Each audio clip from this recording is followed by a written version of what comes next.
अस्सलामु अलैकुम वरहमतुल्लाहि वबरकातुहू। हाज़रीन और नाज़रीन, उम्मीद है कि आप खैरियत से होंगे और हमारी कोशिश होती है कि आपको कोई ऐसी चीज़ें बताएं जिससे आप सेहतमंद रह सकें।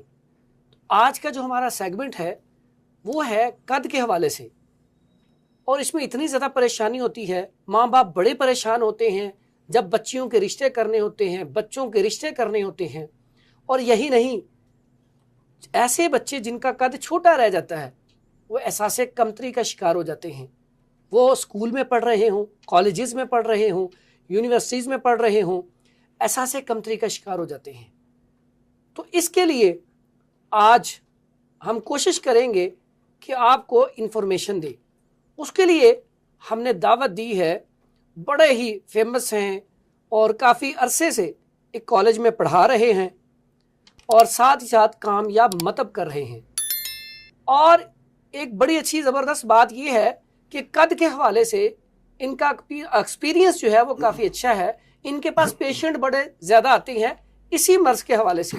तो हमने सोचा क्यों ना ऐसी शख्सियत को बुलाया जाए जो इस हवाले से इंफॉर्मेशन ज़्यादा अच्छी रखती हों या प्रैक्टिकली तौर पे उनका इसमें तजर्बा काफ़ी हो। तो मैं बात कर रहा था प्रोफेसर हकीम मियाँ मोहम्मद खलील साहब। जी हकीम साहब, कैसे हैं आप? जी अल्हम्दुलिल्लाह, दुआएं आपकी। आज हमारे नाजरीन को बताएं कि जो कद छोटा रह जाता है इसकी वजूहात क्या होती हैं और इसका इलाज कैसे किया जाए, और ऐसी चीज़ें जो आसानी से बाजार से मिल जाएं। हाँ साहब, हमारे माशरे का एक अलमिया है कि हम बच्चों को बड़े अजीबोगरीब अलकाबात से नवाजते हैं, ख़ासकर जिनके कद छोटे रह जाते हैं। वो ठिंगे, वो छोटे, वो गिट्ठे, ये उनकी दिमाग में जाके चीज़ें बैठ जाती हैं। सिर्फ कद नहीं रुकता, उनकी जहन नशो नुमा भी रुक जाती है। अच्छा, इसमें खलील साहब एक बहुत बड़ी बात दीनी हवाले से भी, जी जी, उल्टा नाम लेने पे नबी सल्लल्लाहु अलैहि वसल्लम ने मना फरमाया है। जी जी बिल्कुल। और हम क्या करते हैं, जैसा आपने बात कही, ओ छोटू बात सुनो, ओ निके कादा लिया, मतलब ऐसे ऐसे अल्फाज जो है जो सीधे उसके दिल पे जाके लगते हैं। सब कोई भी हदीस है ना, उसके पीछे कुछ लॉजिक है। सरकार ने अगर कुछ फरमाया तो उसके पीछे लॉजिक है। यही देख लें कि जब हम ऐसे अलकाबात से नवाजते हैं बच्चों को तो वो जहनी तौर पे भी पीछे रह जाते हैं। कद नहीं छोटे रहते, उनके जहन भी छोटे हो जाते हैं, जिसकी वजह से वो माशरे का एक फाल करदार अदा नहीं कर सकते। वो अमली जिंदगी में बहुत पीछे रह जाते हैं। बिल्कुल ऐसा ही है। बच्चों के रिश्ते टूट जाते हैं, कारोबार में ऐसे लोग फ्लॉप होते हैं, एहसास कमतरी का शिकार होते हैं। तो बचपन से ही हमें इसको सीरियस लेना चाहिए। अच्छा कीम साहब, इसमें सबसे पहले तो बात करें ग़िज़ा क्या खिलानी चाहिए हमें। पहले तो देखना होगा कि कद रुकता क्यों है, किस चीज़ की कमी है। जी, सबसे पहले तो कैल्शियम की कमी है। बिल्कुल ठीक हो। सबसे अच्छा सोर्स हमारे पास दूध है, लेकिन वो हमें पूरा शहर ढूंढ ले नहीं मिलेगा। उसके बाद विटामिन डी की कमी, आयरन की कमी, प्रोटीन की कमी। हमारी खुराकें, हमारी हंडिया ऐसी है कि उसको हम चस्का बनाने के चक्कर में इतना भूनते हैं कि उसके अहम अज़्ज़ा ज़ाया हो जाते हैं। अच्छा कीम साहब, एक आपने बीच में बड़ी ज़बरदस्त बात की, विटामिन डी। हालांकि विटामिन डी का जो सबसे बड़ा सोर्स है वो धूप है, जो फ्री में मिलती है।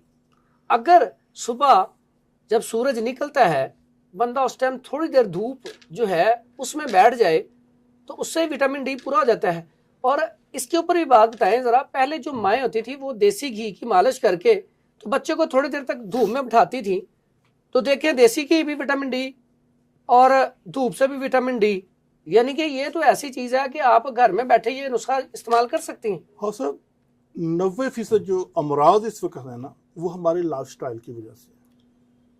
इसमें भी ये चीज़ बड़ी काउंट कर रही है कि 2 बजे सोना है, सुबह 10 बजे उठना है। वो सुबह की धूप, वो विटामिन डी कहाँ से हम लेंगे? दिन के वक्त भी हमने धूप में बाहर नहीं निकलना, एसी में बैठना है, ऑफिस में एसी है, घर में एसी है, गाड़ी में एसी है। तो बच्चे भी इन्हीं चीज़ों को देख के तो फिर इस विटामिन डी का शिकार होते हैं। लेकिन प्रोफेसर साहब, इसमें एक बात और भी है, अगर आप शहर में जाएं तो छोटे छोटे घर होते हैं, वहाँ पे तो ऐसी जो है ना जगह ही नहीं होती कि आप बाहर धूप ले सकें। तो उसमें आप क्या रिकमेंड करती हैं कि बच्चों को रोज़ाना या हफ्ते में कोई पार्क में लेके जाना चाहिए ताकि वो थोड़ा सा जो ओपन माहौल है उसके अंदर वो थोड़ी देर गुजार हमें सके। अपने लाइफस्टाइल को चेंज करना होगा। सुबह जल्दी उठना होगा, फजर की नमाज पढ़नी होगी, उसके बाद वॉक के लिए सुबह की जो वो धूप है और सुबह की वो ऑक्सीजन है वो आपकी नशो नुमा के लिए बहुत अहम है। जो लोग वो 3-4 घंटे मिस करते हैं वो बहुत ज़्यादा नुकसान अपना करते हैं, सेहत के लिहाज से, वक़्त के लिहाज से और कारोबार के लिहाज से। अच्छा कीम साहब, यहाँ पे ना ग़िज़ा बताएं, कौन सी चीज़ें खिलानी चाहिए? ये तो होगी ना एहतियाती तदाबीर, खिलाना क्या चाहिए? कौन सी ऐसी चीज़ें बच्चों को खिलाई जाएं जिनसे बच्चों का कद बढ़ सके? ऐसी चीज़ें जिनमें कैल्शियम ज़्यादा हो, जैसे दूध, दूध से बनी चीज़ें, और उसके अलावा कलेजी का ज़्यादा इस्तेमाल करवाएं उनको, पालक, मेथी जिसमें आयरन की मकदार ज़्यादा है, तो सैलड वगैरह का इस्तेमाल। फास्ट फूड से बिल्कुल दूर रहें, ये आपको न्यूट्रिशन नहीं देता, ये सिर्फ चस्का है। बिल्कुल ऐसा ही है। हाँ, तो वजूहात में मैंने देखा है कि ऐसे लोग जिनके वालदैन, वालद, वालदा, दादा दादी, नाना नानी में से किसी का कद छोटा है तो उनके असरात बच्चों में अक्सर देखने में आते हैं। जब हमारे पास मरीज आता है तो हम हिस्ट्री लेते हैं कि किसी का कद छोटा तो नहीं, बहन भाई का, ये असरात भी बाज़ दफ़ा कद छोटा रहने में होते हैं। और इसके लिए हमने ऐसी मेडिसिन देखी हैं जो वाकई विरासत के असरात को ख़त्म करती है। और वो मैं आपको याद होगा कि मैं बतौर होम्योपैथिक भी प्रैक्टिस करता हूँ, हर्बलिस्ट भी, तो उसमें होम्योपैथिक की चंद एक मेडिसिन है, जैसे बेसिलिनियम है, ट्यूबरकुलानियम है, इस तरह के कुछ रिसोर्स हैं जो हम इस्तेमाल करवाते हैं और उससे विरासत के असरात हमने देखा है कि वो ऐसा ऐसा मुकम्मल ख़त्म नहीं होते, लेकिन वो जो रुकावट मार रहे होते हैं कद के रुकने में वो ठीक हो जाती हैं, काफ़ी हद तक उसमें आपको रिजल्ट्स मिलते हैं।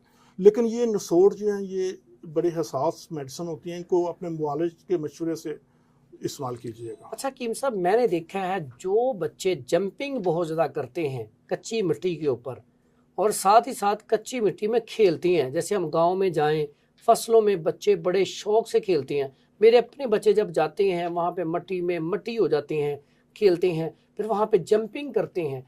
आप क्या समझते हैं, जंपिंग जो है इससे कद में इजाफा होता है? जंपिंग में रस्सा फलांगना यस, और लटकने की एक्सरसाइज ये ये बहुत अहम है। हाँ साहब, हम जब बचपन में थे तो हमने ग्राउंड देखी थी। अब सबसे ज़्यादा जो नुकसान हो रहा है कि बच्चे इंडोर गेम ज़्यादा कर रहे हैं, आउटडोर पे उनकी तवज्जो नहीं है, ग्राउंड पे वो बहुत कम वक्त दे रहे हैं। हम जब हमारे पास वसाइल भी नहीं थे, हम वो दरख्त की टानी तोड़ लेते थे, वो एक छोटा सा, उससे हॉकी भी बना के खेलना, घर से वो कपड़े धोने वाले डंडा पकड़ना, उससे क्रिकेट भी खेलनी। लेकिन अब वो चीज़ें ख़त्म हो गई हैं। हमारे पास वसाइल भी हैं लेकिन हम ग्राउंड में जाने के लिए, बच्चों को लेके जाने के लिए तैयार नहीं।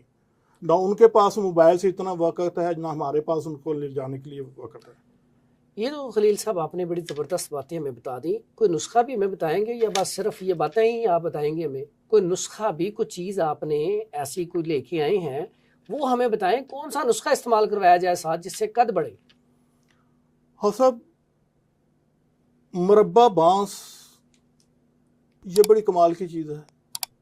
इसका आधा पीस सुबह नाश्ते से पहले आप बच्चे को दें, साथ दूध पिलाएं, ये रेगुलर इस्तेमाल करें, इससे भी कद बढ़ते हैं। ठीक है। उसके अलावा ये असगंध नगोरी, अश्वगंधा, बड़ी कमाल की चीज़ है। इसको हम पाकिस्तानी जिनसिंग भी कहते हैं, न्यूट्रिशन से भरपूर है। ये आप ले लें और इसके साथ ये कूजा मिश्री ले लें। इन दोनों को बराबर वजन आधा पाव पाव लेके इसको आप पाउडर कर लें और आधी चम्मच सुबह शाम बच्चे को उम्र के हिसाब से इसकी डोज में कमी बेशी कर सकते हैं आप। ये दूध के साथ दें तो इंशाल्लाह देखिएगा कि 2-3 माह में कद बढ़ना शुरू हो जाता है। लेकिन ये याद रखिएगा, कद बढ़ने की एक उम्र है। कद 22-23 साल 24 साल तक भी हमने बढ़ाए हैं, लोगों के बढ़ने देखे हैं। उसके बाद जैसे जैसे उम्र बढ़ती है, हड्डियां मजबूर होती हैं, तो फिर कद बढ़ने के चांसेस उम्र के साथ साथ कम होना शुरू हो जाते हैं। तो ये छोटी उम्र में ज़्यादा इस्तेमाल करें। हम लोग इसको बड़ा इजी लेते हैं कि बच्चों का कद छोटा, ये आम सी चीज़ है, इसका कोई इलाज नहीं है।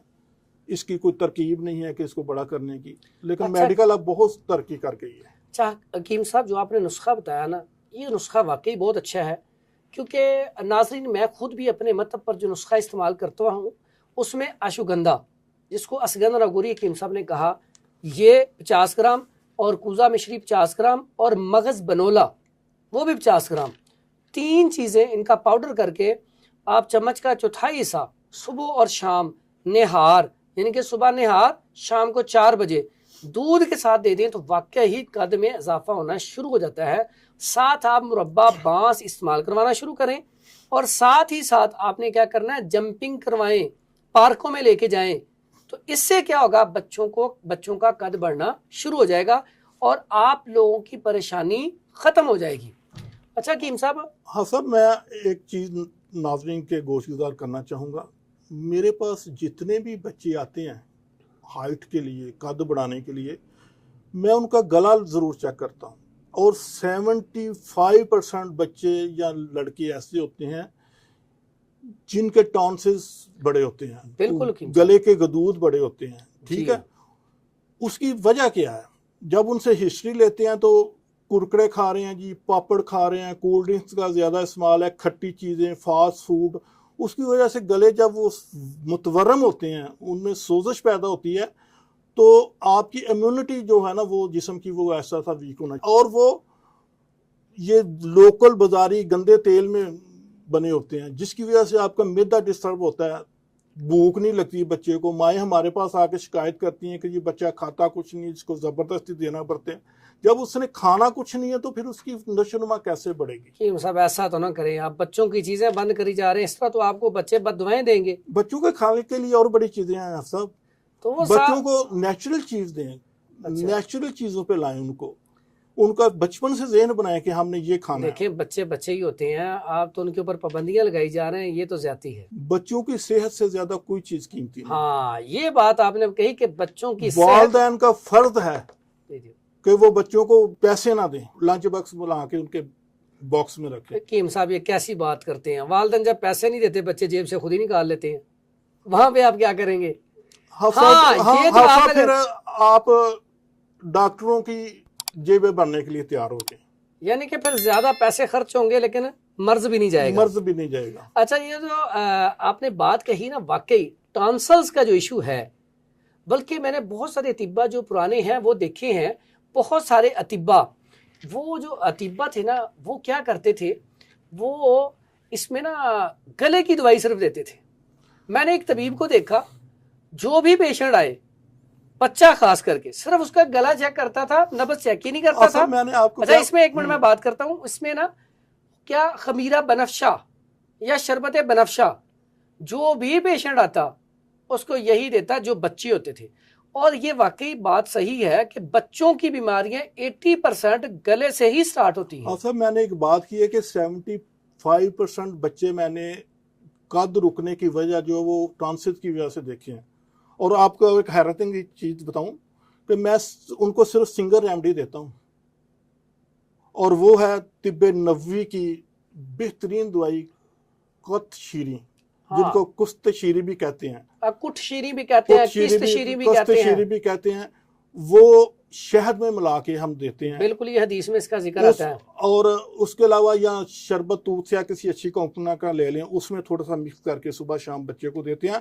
कद की दवाई देने की जरूरत ही नहीं पड़ती, जब टॉन्सिल ठीक होते हैं कद खुद बढ़ना शुरू हो जाता है। इसके अलावा को आपके पास गले के लिए कोई दवाई हो, गले के लिए जिससे टॉन्सिल्स भी ठीक हो, ठीक है, बच्चों को अक्सर नज़ला जुकाम और खांसी लग जाती है, लंग्स प्रॉब्लम भी ठीक हो, ताकि ये पूरा सिस्टम ठीक होगा तो बच्चों की सेहत बढ़ेगी। हाँ साहब, उसके लिए बड़ा कमाल का नुस्खा है। जो लोग तिब करते हैं या जिनके मतलब अच्छे चलते हैं, कोई ऐसा मतलब नहीं होगा कि जिसपे ये मेडिसिन पड़ी ना हो।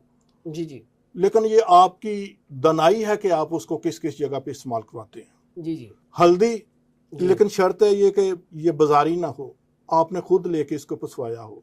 ठीक हो गया। मलट्ठी आम पंसार से मिलेगी, ये आप ले लें। और तीसरी चीज़ सौंफ, हल्दी मलट्ठी सौंफ बराबर वजन, इसको पाउडर करके घर में रख लें। ठीक है। अगर इसमें कस्ते शीरे भी बराबर वजन शामिल कर लें ये गले के दर्द के लिए, गले के वर्म के लिए, टॉन्सिल्स के लिए, खांसी के लिए, छाती के मराज के लिए, इन्फेक्शन के लिए इससे अच्छी एंटीबायोटिक एंटीवायरल मेडिसिन नहीं है। हकीम साहब ये आप क्या बात कर रहे हैं? इससे तो जो डॉक्टरों के क्लिनिक हैं उनके ऊपर बड़ा असर पड़ेगा। आप मुझे जब बताएं ज़रा, कोई भी गले का डॉक्टर है अच्छा डॉक्टर, तो वो 2,000-3,000 से कम तो फीस नहीं लेते। जाहिर बात है, उन्होंने इतना पढ़ा होता है, मेहनत की होती है, तो इतनी फीस उन्होंने लेनी है। तो आप ये जो नुस्खा बता रही हैं ये भी मुझे लगता है काफ़ी महंगा होगा। ये तो बताएं ज़रा, ये कितने का बनेगा? ये कौड़ियों के मूल्य मिलेगा आपको। ये सस्ती चीजें, बिल्कुल सस्ती चीजें। ये 100-150 रुपए में आपका इतना डब्बा बन जाएगा। यानी कि आप कह रहे हैं कि ये जो 50-50 ग्राम दवाई है एक पेशेंट की, वो सिर्फ 100 रुपए में तैयार हो जाएगी? 100 रुपए में तैयार होगी और ये 20 अमराज पे काम करेगी। तो पैसा सब कुछ नहीं है। हम करते हैं तिब और तबीब का एक ही मकसद है, खिदमत इंसानियत। मेरे नाना जी कहते थे कि तबीब जो है ना वो आधा वली होता है। अगर वो खुदा तरस और मरीज पे थोड़ा सा रहम करने वाला हो तो वो पूरा वली होता है। हम तिब को, इस मिशन को जो आप ये विलाग कर रहे हैं, ये खिदमत खलक समझ के कर रहे हैं, आवाम को सस्ता इलाज फराहम करने के लिए कर रहे हैं। इतनी हैवी एंटीबायोटिक्स और दूसरी जो मेडिसिन जिनके लाखों नुकसान सामने आ रहे हैं, उससे बचाने के लिए आज से 100-150 साल पहले यही थे। इन्हीं से हम नज़ला ज़ुकाम से लेकर कैंसर तक का इलाज करते थे। आज हम मॉडर्न दौर के पीछे चले, कवा चला हंस की चाल भूल गए अपना भी। अच्छा हकीम साहब, आपने बड़ी ज़बरदस्त गुफ्तगू की। पहले जो तबीब थे वाकई इसमें कोई शक नहीं, तहज्जुद गुजार होते थे, और सबसे बड़ी बात जब वो दवाई मरीज़ को दे देते थे उसके बाद अल्लाह से दुआ करते थे, या अल्लाह इस मरीज़ को शिफा अता कर दे। देखें, हम तबीब हज़रात तो कोशिश करते हैं, शिफा देने वाली ज़ात रब की है। जैसे आपने ये जब पकड़ी ना आपने हल्दी, तो मुझे एक बात याद आई। हमारे जो बुज़ुर्ग थे ना, जब भी किसी को चोट लगनी, जब भी किसी का एक्सीडेंट हो जाना, किसी ने गिर जाना, तो फ़ौरन पता क्या कहते थे? ले आओ दूध भी ਉਹਦੇ 'ਚ हल्दी पा के उन्हें पियाओ। यानी कि हल्दी इन्फेक्शन के लिए कितनी अच्छी है, और दर्दों के लिए जब एक्सीडेंट हो जाए, चोट लग जाए, तो उसमें हल्दी दूध में डाल के आप पिए। उसमें देसी घी भी मिला सकते हैं, शहद भी मिला सकते हैं। यकीन करें फौरी आपको फ़ायदा होता है। हाँ साहब, इतनी बड़ी anti viral, anti bacterial, anti inflammatory ये मेडिसिन है कि जो बच्चे या बड़े हमारे पास आते हैं ना कि गला दर्द हो रहा है, गला सूजा हुआ है, मौसम की वजह से गला ख़राब है, मैं उनको सिर्फ ये थोड़ी सी देता हूँ कि ये मुंह में रख के चूस लें। और अगर इसमें शहद शामिल कर लिया जाए और तो यकीन सोने पे सुहागा। हाँ, 10 मिनट बाद मरीज सीधा होकर बोलना शुरू हो जाता है, उसकी आवाज़ क्लियर हो जाती है। ये देखें जी नाज़रीन, अगर इसमें आप थोड़ा सा शहद मिला के, तो जितना मर्जी आपका गला दर्द कर रहा हो, इन्फेक्शन हो, सोजिश हो, फौरी तौर पर रिलीफ मिल जाता है। और आपके जिस्म के किसी भी हिस्से में अगर इन्फेक्शन है तो आप इसका कैप्सूल भर के ले सकते हैं, आप इसको दूध में मिला के ले सकते हैं। बेहतरीन इसका रिजल्ट है। नहीं जी हकीम साहब, आपका बहुत बहुत शुक्रिया। अल्लाह ताला आपको इज़्ज़तों से नवाजे। आप जो खिदमत खलक कर रहे हैं, अगर आप वाकया ही सिर्फ लोगों की खिदमत अल्लाह की रज़ा के लिए कर रहे हैं, तो अल्लाह ताला आपको दिन दुगनी रात चुगनी तरक्की अता फरमाए। नाज़रीन देखें, आज हमने कोशिश की आपको कद के हवाले से जो है इंफॉर्मेशन दी जाए, और इस तरह की इंफॉर्मेशन कि आप वो चीज़ें भी सस्ती पंसार से ले आएँ और इतना आसान इलाज हो कि आप घर में बैठे इलाज कर सकें। लेकिन एक बात याद रखिएगा, बाज़ औक़ात आप जब पंसार स्टोर पे चीज़ें लेने जाती हैं तो आपको क्योंकि पहचान नहीं होती, तो बाज़ औक़ात गलत दवाई आ जाती है जिसकी वजह से रिज़ल्ट अच्छा नहीं मिलता। तो आप एक बात याद रखें, जहाँ पे भी हैं, जब भी कोई नुस्खा बताया जाए आप किसी अच्छे मुआलिज के साथ मशवरा कर लें। अगर नहीं तो फिर आप हमारे व्हाट्सएप नंबर पर राब्ता करके हमसे आप मशवरा कर सकते हैं। दुआओं में याद रखिएगा। प्रोफेसर हकीम हाफिज़ फरहान हनीफ, लाहौर।